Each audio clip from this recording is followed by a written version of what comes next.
एक बार जंगल में गधे और चीते के बीच एक अजीब सी बहस होने लगी। गधा कहता है घास नीली होती है और चीता कहता है घास हरी होती है। उन दोनों के बीच ये बहस काफ़ी देर तक चली। फिर दोनों ने फैसला किया कि घास नीली होती है या हरी, ये फैसला जंगल का राजा करेगा। फिर वे दोनों जंगल के राजा शेर के पास जाते हैं।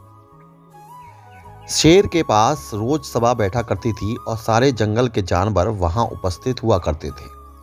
जब गधे और चीते का केस राजा के पास आया तो शेर ने पूछा, बताओ क्या परेशानी है।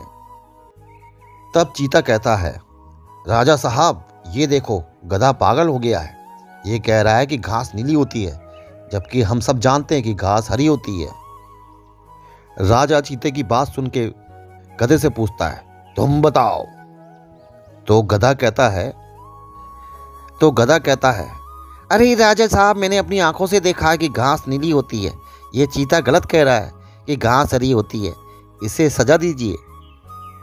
फिर चीता कहता है, ये देखो राजा साहब, ये अभी तो बोल रहा है कि घास नीली होती है।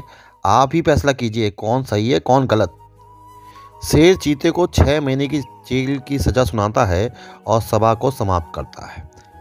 गधा हंसते हंसते अपने रास्ते निकल जाता है।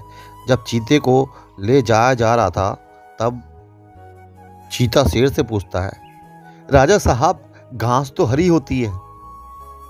बिल्कुल सही, घास तो हरी होती है। तो फिर आपने मुझे सजा क्यों दी।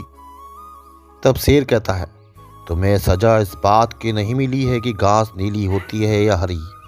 तुम्हें सजा इस बात की मिली है कि तुम्हारे जैसा बुद्धिमान जानवर भी एक गधे से बहस करके अपना कीमती समय खराब कर रहा है। दोस्तों, इससे प्रेरणा मिलती है कि गधे के लिए घास तो हमेशा नीली ही रहेगी और ऐसे कई लोग आपको मिलेंगे जो बिल्कुल भी आपकी बात नहीं मानेंगे। आप चाहे कितना ही उन्हें समझा लें, क्योंकि वे पहले से ठान कर बैठे हैं।